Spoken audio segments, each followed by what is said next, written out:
You ever notice how some things in life just seem to follow a straight path, like a simple, predictable pattern? Well, today we're going to dive into the math that's hiding behind those patterns. We're going to take a real-world puzzle, something you might have even experienced yourself, and just completely unravel it using the power of a simple line. Seriously, it's one of the most useful tools out there for making sense of the world.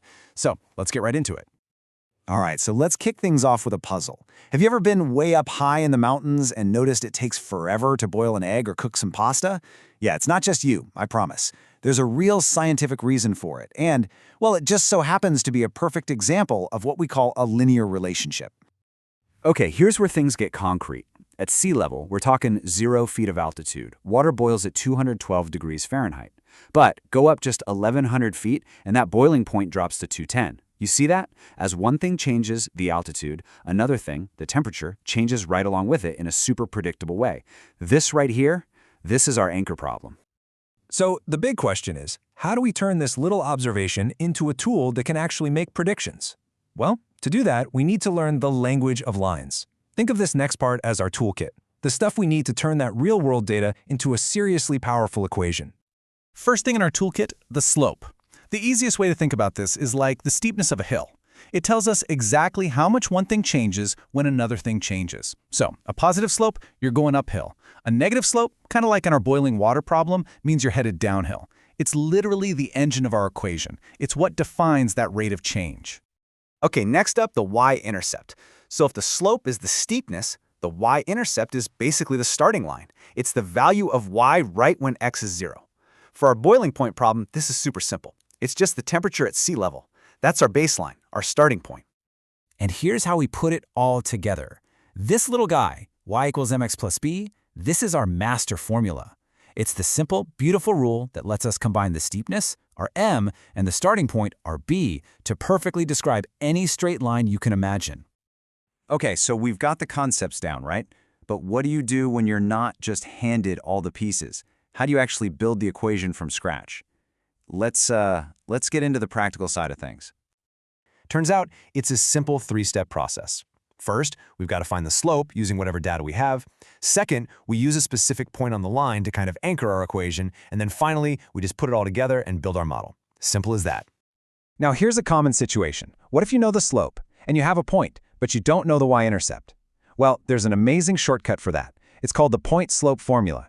And it is a fantastic tool that lets us build our equation directly from any point on the line. It's a real game changer.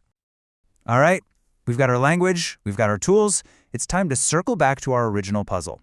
Let's actually use what we've just learned to build an equation that can predict the boiling point of water at any altitude we throw at it. Okay, here's the game plan. Step 1, we're going to calculate the slope using the 2 data points we already have, sea level and 1,100 feet. Step 2, we build the full equation. And finally, the fun part, we're going to use that equation to answer a totally new question. What's the boiling point at a whopping 11,000 feet? So let's actually do the math here. Remember, slope is just change in y divided by change in x. So for us, that's the change in temperature over the change in altitude. The temperature dropped 2 degrees, while the altitude climbed 1,100 feet. So that gives us a slope of -2 divided by 1,100. And when you do that math, you get our slope, our m. It's negative 0.0018. Now, what that tiny little number is telling us is actually pretty cool. It means for every single foot you climb, the boiling point of water drops by a tiny but totally predictable 0.0018 degrees Fahrenheit. And now we can finally build our master equation. The boiling point equals our slope, that's negative 0.0018, multiplied by whatever the altitude is, plus our y-intercept, which we know is the boiling point at sea level, 212 degrees. And just like that, we have a mathematical model for boiling water. And this right here is where it gets really powerful. With this equation, we can answer questions we didn't have the data for before. So let's do it. Let's plug in 11,000 feet for the altitude and see what our model spits out. 192 degrees Fahrenheit. Wow! Just by turning a real-world pattern into a simple line, we can now precisely predict the boiling point of water on a super high mountain. Now that is the power of linear equations. But wait, the story of lines doesn't actually end there. Let's ask another question. What happens when you've got 2 different lines in the same space? How do they relate to each other? Well, it turns out their slopes, tell us pretty much everything we need to know. And you know what? The rules are surprisingly simple. You've got parallel lines, which are just like train tracks. They have the exact same slope and they never ever touch. Then you have perpendicular lines, which are complete opposites. They meet at a perfect 90-degree angle, and their slopes have this special relationship we call opposite reciprocals. Okay, let's look at an example. Both of these lines here have a slope of 2. See that? They've got the exact same steepness, so they're just going to run alongside each other forever.